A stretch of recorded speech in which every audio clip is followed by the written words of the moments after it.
C'est presque de l'info, c'est la revue de presse de Nicolas Canteloup. Et ce matin, c'est donc Guillaume Durand qui est avec nous pour les titres. Et oui, mes chères Julie, cher Thomas do Brasil, chère Natacha do Canal Plus, Déjà, bah oui. cher Jean-Marc, cher Lola Sommion, bonjour à vous qui nous écoutez, chers auditeurs, et à moi qui m'écoute, ravi de vous retrouver, faut-il le redire. L'événement, vous le savez, nous le savons, c'est bien sûr le retour de la doudoune de Jean-Pierre un 17 juin. Et l'autre événement 18 mondial, 18, c'est la Coupe du Monde. Non, bien sûr, je ne parle pas de celle de football qui est... Ah bon? Oh ben non, la Coupe du Monde de football, Julie, Quoi? c'est celle des ploucs au Brésil qui applaudissent des blaireaux en short avec du gel dans les cheveux. Non, non, moi, Ah bon, c'est laquelle alors la moi, je vous parle de laquelle? Ben, de la Coupe du Monde des milliardaires en Suisse. Hein?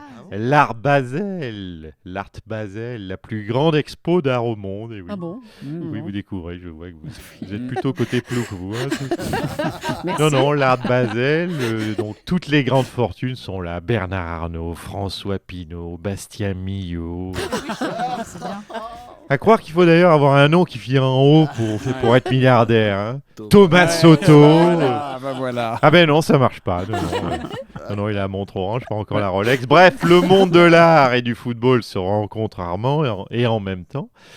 J'ai envie de dire, est-ce qu'un Picasso et un Ribéry de profil sont si éloignés que ça? Allez. Pas sûr. Allez, à la mine, je chausse mes lunettes, les titres de l'actu. À la mine, on lui parle.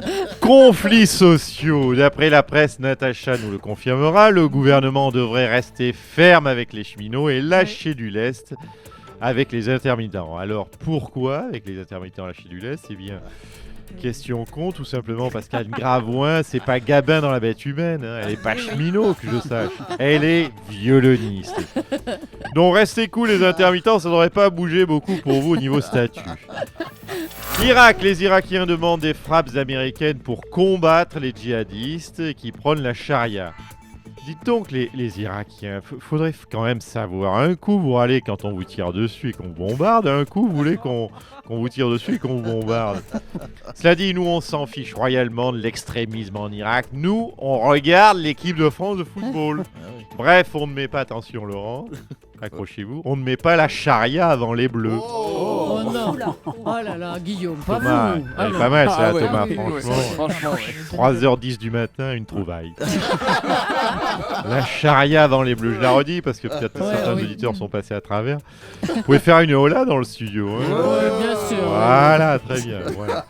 Non mais j'insiste, sinon elle passe à là, ce serait dommage, c'est du boulot quand même. Merci Philippe, Laurent et Arnaud. Sondage sur la fidélité. D'après un récent sondage, les femmes dont les maris sont itinérants tromperaient plus facilement leur mari. Conclusion, un exemple très simple. 86, personne ne le sait, 96% des cheminots seraient cocus.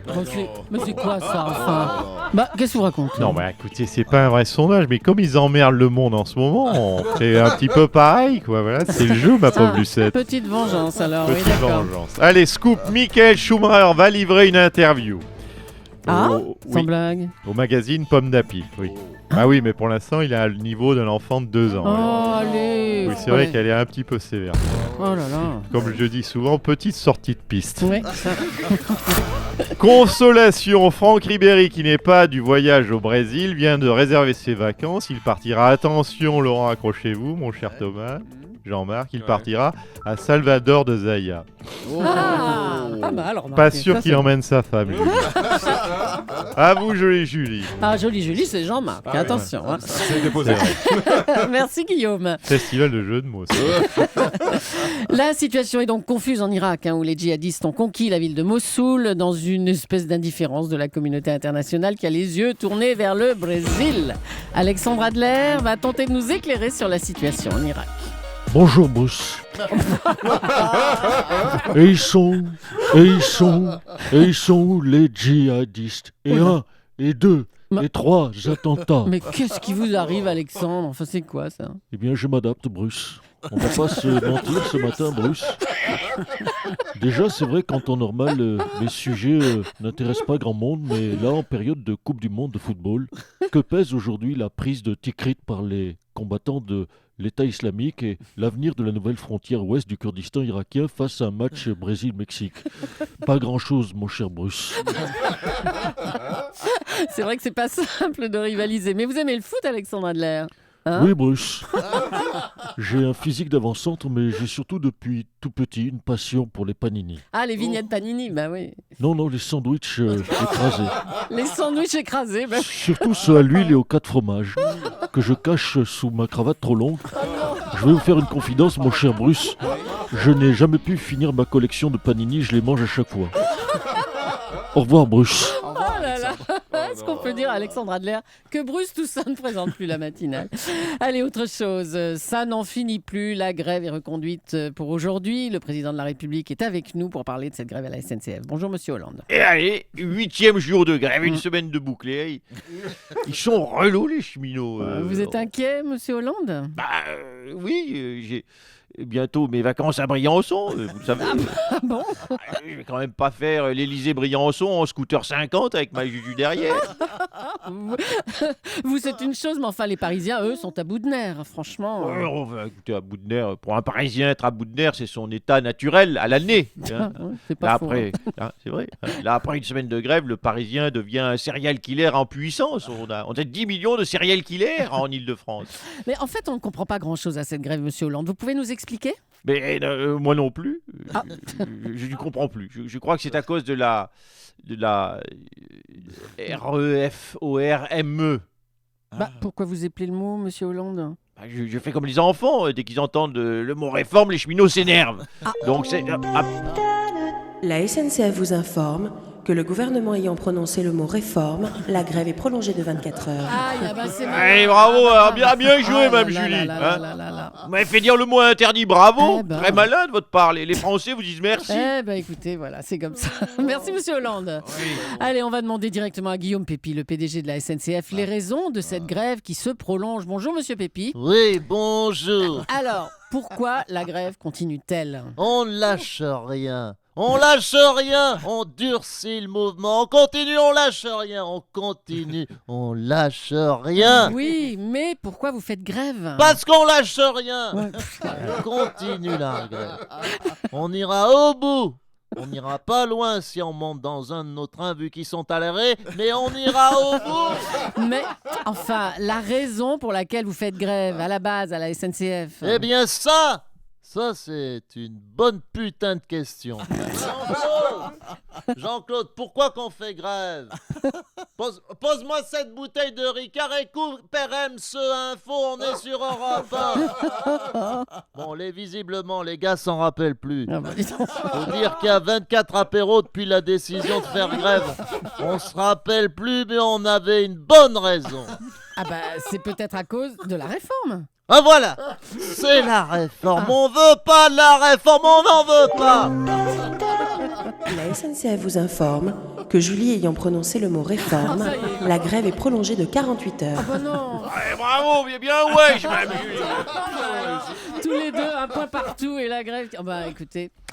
Enfin, on va parler d'autre chose pour terminer. Bonne analyse, Julie. Je savais plus quoi dire. Ça s'est pas vu.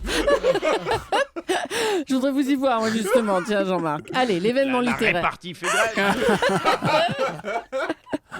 Allez, j'ai été piégée. L'événement littéraire, ce sont les mémoires d'Hillary Clinton, un livre dans lequel, vous le savez, elle raconte que Nicolas Sarkozy aime raconter des potins sur les hauts dirigeants politiques. Et bien justement, il passe nous voir, c'est Nicolas Sarkozy. Eh oui, je l'ai vu. Aujourd'hui, arrêtez, aujourd'hui, dans le 8 millième, 146 600, on s'en fout du grand bordel de la politique. Mais quoi? Moi aussi, j'avais Bastien Millot comme spécialiste dans mon équipe. Alors c'est parti pour le Buzz Clash Scoop de la politique. Avec aujourd'hui Buzz. Il existerait une sextape de Angela Merkel et Thomas Soto filmée au Hilton de Stuttgart. Un DVD classé film d'horreur. Révélation. Révélation. J'ai le même rire que Maradini. Après la défaite de l'Algérie contre la Belgique, Abdelaziz Bouteflika jouera avant-centre lors du prochain match Algérie-Corée du Sud. Oui, c'est impossible, mais pas plus que sa réélection à la présidence, alors qu'il est mort depuis 3 ans. Scoop, François Hollande. En fait, ce qui vous fait rire, c'est quand je rigole. C'est ça, je comprends. Le texte, vous en foutez, c'est pas peine de s'emmerder à écrire toute la nuit. Scoop, François Hollande serait à nouveau avec Julie Gaillet. Un coup ils sont ensemble, un coup ils sont plus ensemble. C'est ce qu'on appelle, Morandini, c'est ce qu'on appelle des intermittents du spectacle. Ah, joli. Allez, tout ça, c'est tout de suite dans le grand bordel de la politique. Bravo, monsieur Sarkozy. Merci, bravo à Nicolas Canteloup et à ses 3 auteurs. Raymond Domenech, Raymond. Raymond Non, je suis pas auteur, moi. Ah non, c'est vrai. Mais vous êtes à la hauteur. Hier, les Brésiliens ont fait match nul contre le Mexique 0-0. Vous les avez pas trouvés un peu crispés, les Brésiliens? Oui, c'est une bonne analyse, Thomas. C'est vrai que sur le premier match, le meilleur joueur brésilien, ça a été l'arbitre japonais qui a sifflé le pénalty imaginaire. Moi, je sais comment ils peuvent se détendre, les Brésiliens. Bonjour, Dani. Ouais, bonjour Thomas. Ils peuvent se détendre. Faut qu'ils prennent un petit chroniqueur européen. T'as pas compris. Faut qu'ils prennent un petit rail. Oh, C'est marrant, non? Ah, c'est pas mal. Si, c'est drôle. Après 5 IP, je te dis que c'est drôle. Bonjour Thomas. bonjour, Dani. Il tiendra jamais le mois de compétition.